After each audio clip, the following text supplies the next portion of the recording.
दैनिक साहू महासभा गुवाहाटी साहनी गवरिया नहीं हो गया आपको ठीक बोले आप।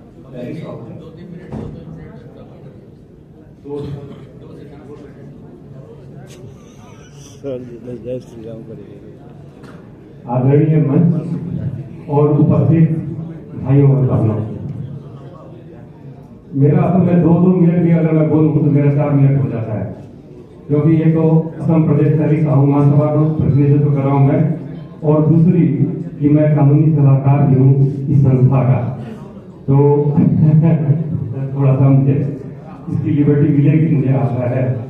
तो मैं देखिए, समस्याएं सभी लोग बोल रहे हैं, मैं समस्याओं पर नहीं जाऊंगा। हमारा जो पहली मीटिंग में जो तय हुआ था, कानूनी सलाहकार बनाया गया था, और उसका हम जो संविधान का एक मसौदा तैयार कर रहे थे, सबको उसका फोटो कॉपी दे दिया गया था। कितने लोग उसमें कुछ दोस्तों वगैरह करके या उसको देख करके लाए हैं, पता नहीं। यह एक मुख्य विषय है, इस पर अगर यह संविधान हमारा तैयार नहीं होगा तो हम बहुत आगे नहीं बढ़ पाएंगे। बैंक अकाउंट भी हमारा खोलना था, हरी सिंह जी को पता होगा उसके बारे में। तो मैं उसी संविधान के ऊपर में थोड़ा सा मैं आप लोगों को बता देता हूँ, बस इतना ही मेरा काम रहेगा। संविधान में जो हम लोगों ने जो मुख्य पॉइंट था, पॉइंट बाकी सारे तो फॉर्मेलिटीज हैं, उसमें था कि सभी भारतीय संगठनों से 2 प्रतिनिधि शामिल किए जाएं। दूसरा पॉइंट था, सभी प्रतिनिधि असमिया हिंदी भाषी समन्वय समिति के पदेन या तदर्थ सदस्य होंगे। उनकी सदस्यता तब तक ही रहेगी जब तक उनके अपने संस्था के अध्यक्ष चाहेंगे। अध्यक्ष को अपना प्रतिनिधि अपनी सुविधा अनुसार बदल देने का अधिकार होगा। प्रत्येक प्रतिनिधि ₹5100 समन्वय समिति के पोस्ट में देंगे, जिससे ये समिति अपने कार्यक्रम चला सके।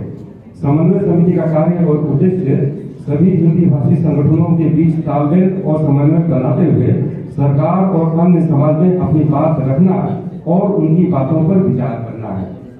असम राज्य और असमिया भाषा तथा संस्कृति में अपना अहम योगदान देने के लिए सभी भारतीय संगठनों के सदस्यों को प्रेरित करना और दिशा निर्देश देना। इस उद्देश्य के साथ सामंजस्य रखते हुए अपने सभ्यता और संस्कृति का विकास करना। किसी भी सदस्य या संगठन के समस्याओं को गंभीरता से लेते हुए सामूहिक एकता के साथ उसका समाधान करना। असम राज्य के राजनीतिक, सामाजिक और सांस्कृतिक क्षेत्र में अपनी पैठ बनाना और सक्रिय भागीदारी करना। समन्वय समिति से संबंधित योग्य व्यक्तियों को उनके क्षेत्र में आगे बढ़ाने का सामूहिक प्रयास करना। समय समय पर बड़ी भीड़ जुटाकर उन्नति के कार्यक्रम करना और अपनी मांगे सरकार और समाज के सम्मुख रखना तथा उसके अमल पर जोर देना। किसी अधिकृत बैंक में खाता खोलना और उसके संचालन का अधिकार समन्वय समिति के संयोजक और कोषाध्यक्ष के पास रहे और वे युक्त रूप से संचालन करें।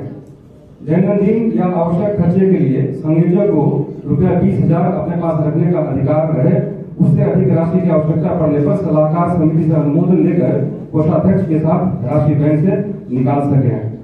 तुरंत और प्रभावी सहायता तथा कार्यक्रम के लिए जिला और स्थानीय स्तर पर शाखाएं खोली जा सकती है। इनका प्रारूप और कार्य पद्धति समन्वय समिति के संयोजक और सलाहकार आपसी सहमति से तय करेंगे। पदाधिकारियों का चुनाव स्थानीय भारतीय संगठनों से विचार विमर्श कर समन्वय समिति के संयोजक और सलाहकार करेंगे। समन्वय समिति के सभी समितियों का कार्यकाल 3 वर्ष या जब तक समन्वय समिति के सदस्य संगठन चाहेंगे तब तक का होगा। विशेष परिस्थिति में 3 वर्ष से पहले किसी भी समन्वय समिति को भंग किया जा सकता है और आवश्यकता पड़ने पर नए समिति का गठन किया जा सकता है। इसके लिए सभी भारतीय संगठनों के साधारण सभा में निर्णय लिया जाएगा। समन्वय समिति का मुख्यालय और कार्यालय, जिला एवं स्थानीय कार्यालय ये कहाँ होगा, ये सारे हम लोग बैठकर तय करना है। युवा उप समिति और महिला उप समिति का गठन भी किया जाएगा। विशेष दानदाताओं को समन्वय समिति का संरक्षक घोषित किया जाएगा। असमिया हिंदी भाषी समन्वय समिति को संसद में AHSS या आसास लिखकर संबोधित करेंगे या बोलकर संबोधित करेंगे। इस समिति से जुड़े सभी संस्थाओं से केवल उनके अध्यक्ष ही इस समिति के अधिकृत या आधिकारिक व्हाट्सएप ग्रुप AHSS हिंदी भाषी समन्वय असमिया हिंदी भाषी समन्वय समिति में सदस्य या एडमिन रहेंगे। अध्यक्ष के अनुपलब्धता पर महासचिव या सचिव को जोड़ा जाएगा। किसी संस्था के अन्य सदस्य को बैठक की सूचना देना या उन्हें निमंत्रित केवल उस संस्था के अध्यक्ष या उनकी अनुपलब्धता पर महासचिव या सचिव ही कर सकते हैं। समन्वय समिति अपने आप में कोई संस्था या संगठन नहीं है, बल्कि ये केवल समन्वय स्थापित कर सभी संस्थाओं को एकजुट होकर हिंदी भाषियों के हित में कार्य करने की प्रेरणा देने और उन पर अमल करने का एक सेतु या ब्रिज है। समन्वय समिति में कोई स्थायी अध्यक्ष और महासचिव सचिव नहीं होगा। संयोजक और सह संयोजक अस्थायी व्यवस्था है। ये महानुभाव केवल विभिन्न संस्थाओं के बीच संपर्क स्थापित करने और बैठकों का आयोजन करने का दायित्व लिए हैं। समन्वय समिति में कोई पद नहीं, कोई मेहनताना या वेतन नहीं, बल्कि उत्तरदायित्व है जो स्वेच्छा से सभी के अनुरोध पर ग्रहण किए गए हैं। इलेक्शन या मतदान द्वारा पदाधिकारियों का चुनाव नहीं होगा, केवल आम सहमति से ही होगा। संयोजक, सह संयोजक और मार्गदर्शक मंडली मिलकर केवल आपातकालीन अवस्था में कोई निर्णय स्वयं ले सकेंगे। सामान्य परिस्थितियों में प्रत्येक निर्णय सभी संस्थाओं के अध्यक्ष या अनुपस्थित रहने पर महासचिव की सहमति से ही लिया जाएगा। विशेष परिस्थितियों में पूर्वोत्तर हिंदुस्तानी सम्मेलन और अखिल असम भोजपुरी परिषद से 2 प्रतिनिधि, संयोजक, सह संयोजक, न्यायिक सलाहकारगण, मीडिया सेल के एक सदस्य तथा मार्गदर्शन मंडलीगण आपस में विचार विमर्श कर निर्णय लेंगे। अगर किसी उत्तरदायित्व को न संभाल रहे हो तो प्रत्येक संस्था से केवल 2 सदस्य ही इस समन्वय समिति से जुड़े रहेंगे। इससे अधिक संख्या में अगर किसी संस्था से लोग इस समन्वय समिति में जुड़े हुए हैं तो उस संस्था के अध्यक्ष या उनकी अनुपलब्धता पर महासचिव या सचिव का दायित्व है कि तुरंत अतिरिक्त सदस्यों को समन्वय समिति से बाहर करने के लिए संयोजक और एडमिन से अनुरोध करें, जिस पर अमल करना संयोजक और एडमिन को आवश्यक है।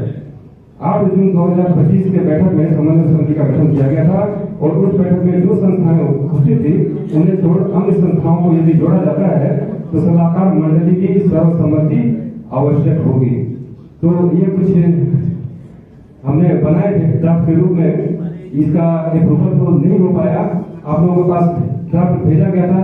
इसकी जो कॉपी भी आप लोगों को भेजी गई थी इस तरह की जरूरत करा करके। तो कृपया इस संविधान को मान्यता दे, या अगर आप लोग के मन में कोई विचार आया हो, सुधार की आवश्यकता हो, उसे करके जितना जल्द हो सके तो आज ही इसको पास करवा दें ताकि हमारा एक संविधान भूतपूर्व संविधान एक रहे।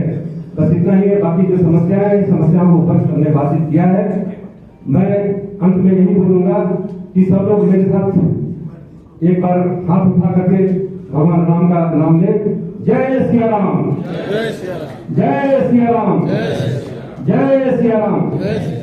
यह मैंने इसलिए कहा क्योंकि अब हम राम राज्य में आ रहे हैं।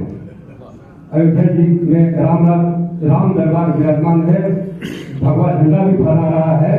तो हमारा अब कर्तव्य है कि राम राज्य के नागरिक की तरह हमारा व्यवहार हो।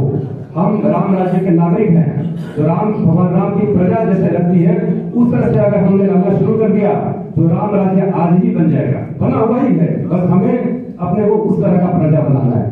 धन्यवाद सभी को। धन्यवाद रामलाल जी। सभी लोग बोले प्रभु श्री रामचंद्र की जय, पवन पुत्र हनुमान की जय।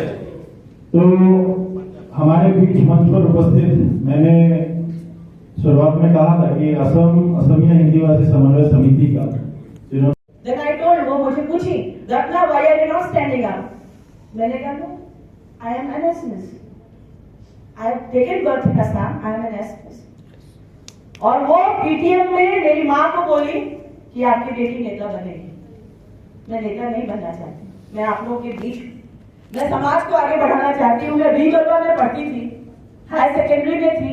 एक बिहारी बूढ़ी औरत को बस से उतार दिया गया 96-7 की बात है। और उस समय उसको उतारा गया, बिहारी के नाम उसके प्लीज रिकॉर्ड ना करें कोई नाम। उनके पास भाड़ा नहीं था। मैं उसको उठाकर ले आई। मैंने कहा क्यों भाड़ा तुम वही दी, बोलो सुन आपने क्यों बिहारी के लगा बिहारी मालूम न है कि भारत और मालूम न है।